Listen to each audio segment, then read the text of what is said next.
दोस्तों, एक बार आपका पुनः सिलेक्शन जोन यूट्यूब चैनल पर स्वागत है। जैसा कि आपको पता है कि इसमें हम अभी फ़िलहाल भारत में सूफीवाद के बारे में पढ़ रहे हैं और इससे संबंधित हमने 2 वीडियो अपलोड कर दिए हैं। पहले वीडियो में हमने सूफीवाद के बारे में जाना और उसके कुछ प्रमुख सिलसिलों के बारे में पढ़ा। इसके बाद दूसरे वीडियो में हमने उसके प्रमुख सिलसिला जो एक चिश्ती सिलसिला था उसके बारे में विस्तार से पढ़ा, यानी कि उसके जो प्रमुख सूफ़ी थे उनके बारे में पढ़ा। आज के इस जो वीडियो लेक्चर है इसमें हम एक दूसरे सिलसिले जिसका नाम है सुहरावर्दी सिलसिला और नक्शबंदी सिलसिला, इन 2 सिलसिलों के बारे में पढ़ेंगे। और तो चलिए सबसे पहले जान लेते हैं कि सुहरावर्दी सिलसिला और चिश्ती सिलसिला में अंतर क्या है। यही 2 प्रमुख सिलसिले हैं जिनसे ज़्यादा प्रश्न पूछे जाते हैं और सबसे ज़्यादा इन्हीं का प्रचार प्रसार हुआ। देखिए, समानता क्या थी, दोनों ही कुरान की उदार व्याख्या पर आधारित थे। ये भी क्षमा को प्रेम करते थे, लेकिन अंतर ये था कि ये जो चिश्ती सिलसिला के सूफी थे वो बिल्कुल धन संचय और ये जो वैभवशाली जीवन व्यतीत करना, राजाओं के दरबार में पद ग्रहण करना, ये सब वो नहीं करते थे। मतलब कि वो इसे अपने हिसाब से उसे गलत मानते थे। जबकि सुहरावर्दी जो शाखा थी उनमें ये धन भी संचय करते थे, राजाओं के दरबार में पद भी ग्रहण करते थे आदि, और एक काफ़ी वैभवशाली जीवन व्यतीत करते थे। आपको बता दें कि इसमें एक जो इनके सूफी हैं बहाउद्दीन जकारिया, ये समझ लीजिए मध्यकालीन भारतीय इतिहास के सर्वाधिक धनी सूफी थे।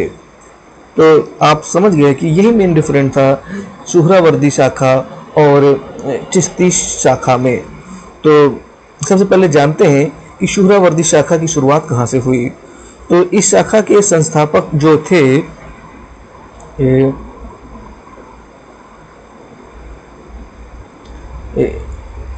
इस संस्थापक जियाउद्दीन अब्दुल जीव थे। जियाउद्दीन अब्दुल जीव जो कि गजाली के समकालीन थे। किसके समकालीन थे? गजाली के समकालीन थे।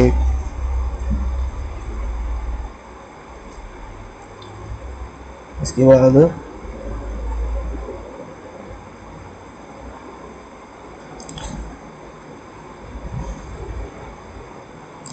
एक मिनट, अभी आपने देखा कि इसके संस्थापक कौन थे? जियाउद्दीन अब्दुल जीव जो कि गजाली के समकालीन थे। तो यह निजामिया अकादमी के अध्यक्ष भी थे और हदीस के उच्च कोटि के विद्वान थे। हदीस हमने बताया था आपके इसके वीडियो में कि क्या था, हदीस किसे कहते हैं, और तथा गजाली के विचारों के समर्थक थे। अब बात करते हैं, ज़्यादा कुछ है नहीं इनमें बारे में जो एग्जाम के दृष्टिकोण से महत्वपूर्ण हो। तो हम बात करते हैं कि भारत में इसके किसने इस मत को, इस सिलसिला को आगे बढ़ाया, प्रचार किया। तो शेख शहाबुद्दीन सुहरावर्दी ने आवरिक उल्फ मारिफ, जिसे हिंदी में कहेंगे ईश्वरीय की ज्ञान की भेंट नामक पुस्तक लिखी। और इसके प्रमुख शिष्य जो थे शेख बहाउद्दीन जकारिया तथा शेख हामिदुद्दीन नगौरी। हामिदुद्दीन नगौरी को हमने चिश्ती सिलसिले में पढ़ चुके थे। तो भारत में इस शाखा का प्रचार 1181 ईस्वी में मुल्तान में जन्मे बहाउद्दीन जकारिया ने किया। किसने किया? भारत में इसका प्रचार प्रसार किसने किया? बहाउद्दीन जकारिया ने। ठीक है, बहाउद्दीन जकारिया ने किया।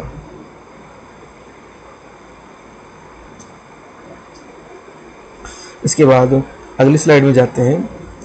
क्या है, जकारिया जो थे ये कुबाचा के विरोधी थे और कुबाचा के शासनकाल में विरोध में उन्होंने इल्तुतमिश को पत्र भी लिखा। इसके बाद जकारिया के कुछ शिष्य भी थे और इनकी जो जकारिया की मृत्यु हो जाती है तो इनके शिष्यों ने इस सिलसिले को आगे बढ़ाया, जिनमें से जो थे एक शेख सदरुद्दीन शेख सदरुद्दीन थे, जो कि इनके पुत्र भी थे, और एक जो दूसरे इनके प्रमुख शिष्य थे शेख रुकनुद्दीन। ठीक है, इनके जो दो प्रमुख शिष्य थे और इन्होंने ही आगे इस सुहरावर्दी शाखा को आगे बढ़ाया। तो रुकनुद्दीन ने जो थे, रुकनुद्दीन ने सैयद जलालुद्दीन को अपना खलीफा नियुक्त किया था। ठीक, खलीफा मतलब उत्तराधिकारी। इनमें इस शाखा में एक और प्रमुख सूफी का नाम सामने आता है जिससे प्रश्न बनते हैं, वो है शेख मूसा। ठीक है, शेख मूसा भी जाने जाते हैं। शेख मूसा क्या थे कि ये एक ऐसे संत थे जो सदैव स्त्री की वेशभूषा में रहते थे। ठीक है, ये इनकी जो वेशभूषा थी वो स्त्री के रूप में थी और जो नृत्य तथा संगीत में अपना समय व्यतीत करते थे।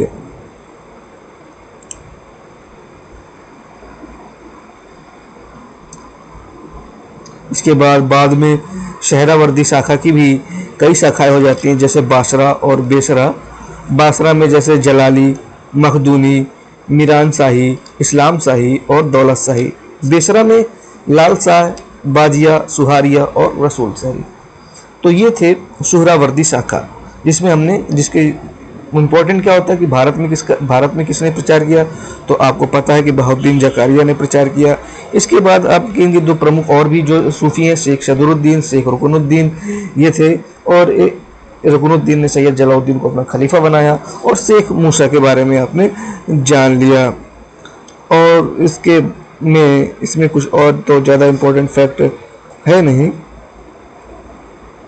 तो चलिए अगला जो शाखा है, सिलसिला है, उसके बारे में पढ़ते हैं। ठीक है, अगली जो शाखा है वो है नक्शबंदिया शाखा। कौन है? नक्शबंदिया शाखा।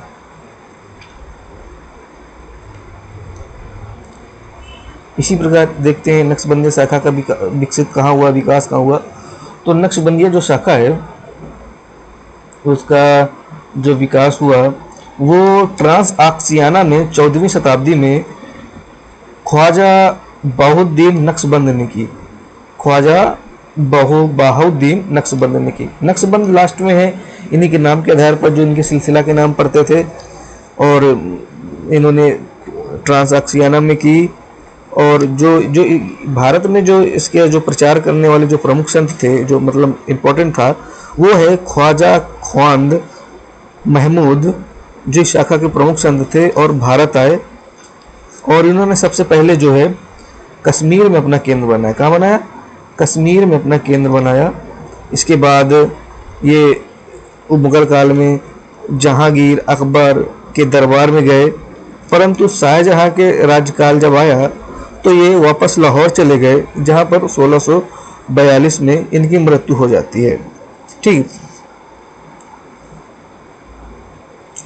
इसके बाद फिर 17वीं शताब्दी आती है और 17वीं शताब्दी में इस नक्शबंदिया शाखा का प्रचार इनके शिष्य जो बाकी बिल्लाह द्वारा किया जाता है।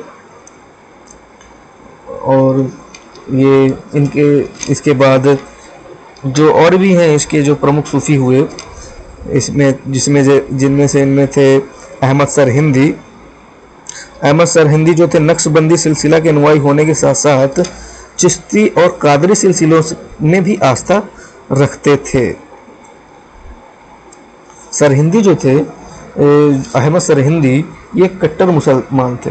ठीक है, याद रखिए, कट्टर मुसलमान थे। इन्होंने वहदत उल वजूद के सिद्धांत को अपनाया।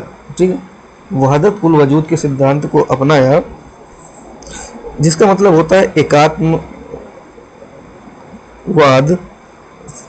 वहदत उल वजूद के सिद्धांत के स्थान पर वहदत उल सुदूद के सिद्धांत को अपनाया। ठीक है, यहाँ पर एक गलत लिखा हुआ है।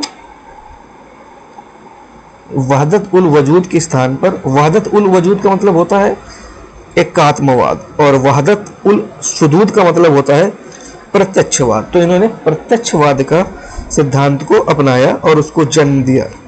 ये कहते थे कि मानव व ईश्वर का संबंध आशिक और माशूका की तरह न होकर मालिक व नौकर की तरह है। ठीक, इन्होंने उस समय की सर्वमान्य सिद्धांत इब्न उल अरबी मतलब मानव की एकता की विचारधारा का भी खंडन किया। ये अपने आप को दूसरा सुधारक भी कहते थे। इन्होंने जो अहमद सरहिंदी हैं, इन्होंने अपने आप को दूसरा सुधारक के रूप में जनता के सामने उस समय पेश किया, क्योंकि इस्लाम में एक मान्यता है कि प्रत्येक शताब्दी के आरंभ होने पर एक पैगंबर आएगा। अतः जो 17वीं शताब्दी में सरहिंदी ने स्वयं को दूसरा सुधारक के रूप में पेश किया। अब सुधारक को अरबी में क्या कहेंगे? मुजाहिद ए सानी के रूप में पेश किया। शेख ये अहमद सरहिंदी था, ये शिया धर्म से भी बहुत ही ज़्यादा नफरत करता था। मतलब कि शिया मत को वो ये भी कह देता था कि शिया मत को मूर्ति पूजकों से भी बुरा मानता था। मतलब कि मूर्ति पूजा तो हिंदू लोग करते थे, और वो हिंदुओं से भी जितनी वो नफरत हिंदुओं से करता था, उतनी ही उससे ज़्यादा नफरत वो शिया संप्रदाय से करता था। और उसने तो यहाँ तक कि राम और कृष्ण की तुलना निम्न स्तरीय व्यक्तियों से भी कर दी। उसने कहा कि गैर मुस्लिमों को बेइज्जत करने का, उनका बहिष्कार करने से इस्लाम की प्रतिष्ठा बढ़ेगी। ठीक है, ये अहमद सरहिंदी, इसके ऐसे विचार थे, इसीलिए इसको कट्टर मुसलमान के संज्ञा की जाती है। और इससे औरंगजेब बहुत प्रभावित था। तो जैसा गुरु वैसा उसका शिष्य। औरंगजेब इसको अपना गुरु बना, मतलब इसका अनुयायी बन गया। 1665 में बन गया था। और 1665 में तो वो नक्शबंदी सिलसिले का अनुयायी बना था, लेकिन वह शेख अहमद सरहिंदी का विरोध को समाप्त नहीं कर सका। शेख अहमद सरहिंदी ने इस्लाम को मौलिक सुधार में अपने आप को जीवन का लक्ष्य बनाया। ठीक, ये थी नक्शबंदिया शाखा, जिसमें सबसे ज़्यादा इम्पोर्टेंट अहमद सरहिंदी थे और भारत में प्रचार प्रसार करने वाले ख्वाजा महमूद थे।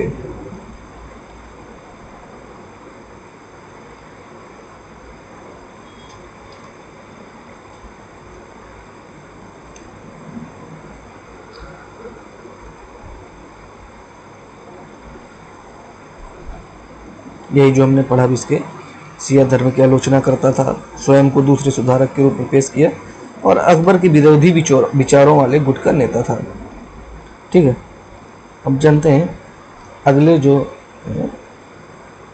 अगले जो सूफी हैं उनके बारे में जानते हैं। ठीक, देखते हैं कौन है।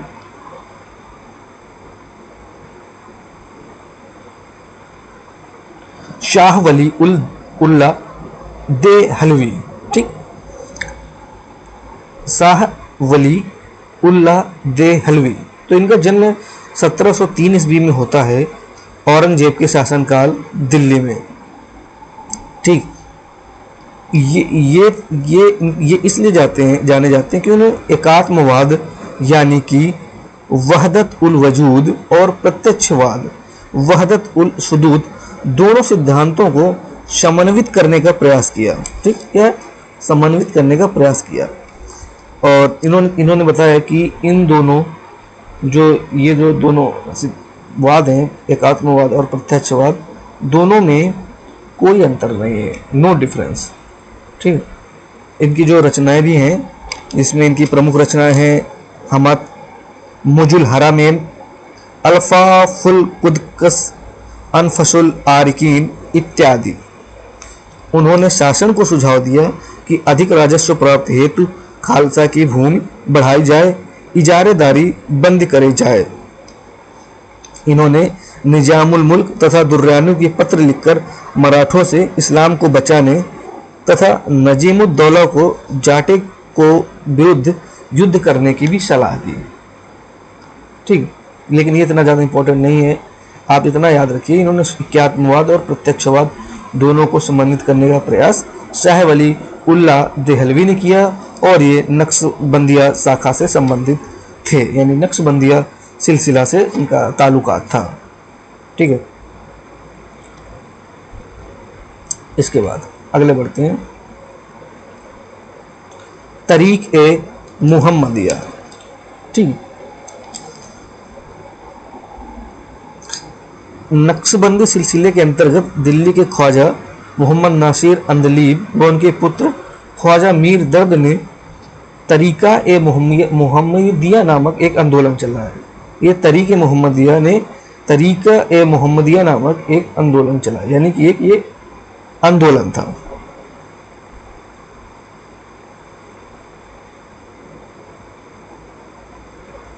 ठीक है।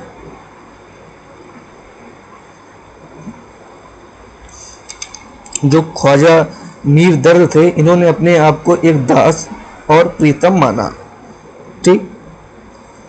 इनकी जो प्रमुख रचनाएं हैं, इल्मुल किताब, नाले दर्द, आहे शर्द, दर्द दिल, समा महफिल। ठीक है, ये इनकी जो प्रमुख रचनाएं थी। इसके अलावा और भी इनसे संबंधित कोई तथ्य तो है नहीं।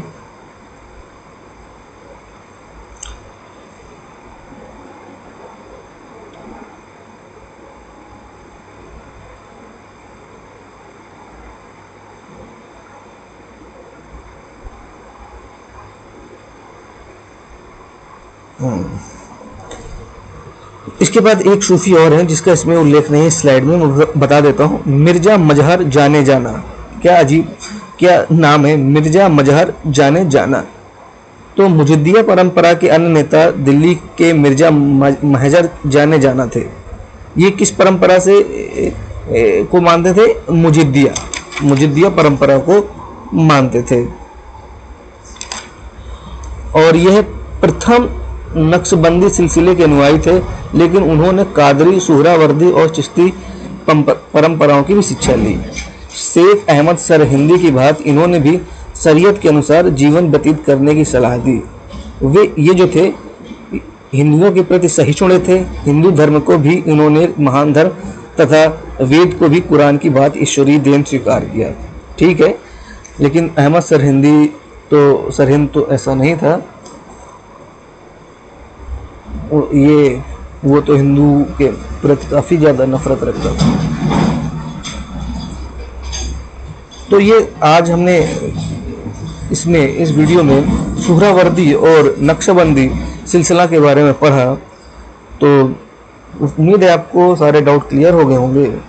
इसमें मैंने सारे जो फैक्ट हैं जिससे प्रश्न पूछे जा सकते हैं आमतौर पर, वो ही रखने की कोशिश की है। इसके बाद जो इसका अगला वीडियो होगा उसमें हम जो बचे हैं कलंदरिया शाखा, मदारिया शाखा, महदवी आंदोलन और जो फैक्ट जो रह गए हैं सभी बीचों में छूट गए हैं, उनको शामिल करके इस चैप्टर को समाप्त करेंगे। तो अगर आपको कोई प्रश्न में, कोई इस वीडियो में किसी भी जगह कोई चीज़ समझ में नहीं आई है तो आप कमेंट करके ज़रूर बताएं, उसका जवाब ज़रूर देंगे या फिर वीडियो में उसको ज़रूर रखेंगे, उसका सलूशन, उसका हल। तो इस वीडियो को लाइक कर देना, सब्सक्राइब कर देना और अपने दोस्तों के साथ शेयर ज़रूर कर देना। तो तब तक के लिए बाय बाय, टेक केयर।